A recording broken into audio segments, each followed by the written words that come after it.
So our group is Eric, Domonic, Tiffany, and Emily. And the name of our guy's name is Bob. He's a plumber. And his annual salary is $40,000 and $40,144.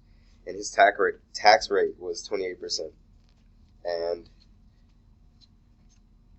his debt was $2,960. And in savings, he had $7,420.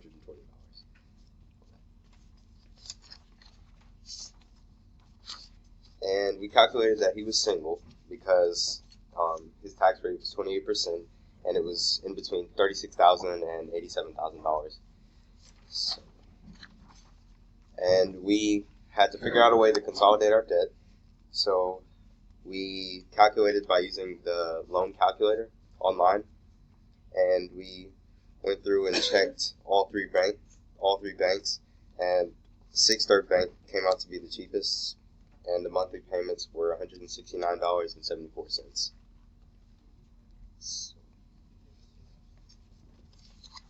Okay, the next thing we had to do is we had a budget by using the categories like housing, groceries, transportations, debt, savings, extras for now. And we did our choices, and we decided that we were going to rent a 2-bedroom apartment. For now, we were going to, because we were male, our moderate cost for groceries was $297. There you go. And then we bought a used car, and our phone bill was for the year only $120. Our extras were about $100. Okay, and then we took and right here on Excel we decided to use put it in the categories of actual projected differences, and we went on down to $900 for housing and $297 for groceries, $288 for transportation, $120 a month for our debt loan. Savings was $623.64. Extras were $180, and that brought the total to $2,409. And then we took for year 2 and did the same thing using the loan calculator online to consolidate our debt. And I believe that's where we had our life update for year 2. The only thing that really affected us was you were involved in a car accident. The other driver did not have insurance. If your car was used, which ours was, it cost $4,000 to repair. So we had to take our savings and subtract that out, $4,000 of course. And then we had a different budget where for the next following year, our annual salary was still the same, our taxes, and the rate and everything, our monthly income, I believe, went up.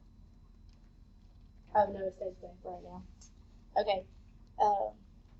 But we had to pay that in, and they came out of specifics, such as our extras and our transportation. We had to cut that down a little bit, I know. So we had to make more choices, and we still kept, for the second year, the housing $900. The groceries stayed the same for the moment of $237. Transportation $288. Debt loan $120. Savings went to $743. And child care came into it, but we didn't have a child, so it's not up there. And that added up to, and our extras were $120, and that added up to $2,408.64. And then year 3, we had another big surprise. We got married. The wedding cost was $5,000, and we got married to a detective named Jill. Her annual salary was $45,282. Her tax rate was 28%. Her debt was $6,320, and her savings was $5,910. Okay, and with getting married, a lot of the things changed. We had to add the income. We had to add the Savings, we had to add the debt. Our tax rate stayed the same at 28%, so we had to recalculate, and we were together making about $85,500. Our debt was $9,280. Savings was $13,330. After we budgeted, because we were a family of two, then our rates and everything changed. Our total changed. Still lived in the same house because it was a 2-bedroom, but whatever. And so year 3, we were still paying $900 for the house. Our groceries for 2 went up to $488. Our transportation still fairly stayed the same. Our debt and loan, because we both owed so much together, went to $169.24. Due to making about $85,000 a year and paying the bills that we did, our savings was $3,140.32. Still had no child, thank goodness. Our extras were $140 because we added an extra phone line for $20, and it brought our total to $5,125.56. That's with taking out the $5,000 it cost to get married for the wedding. I think that's about it, honestly. So, yep.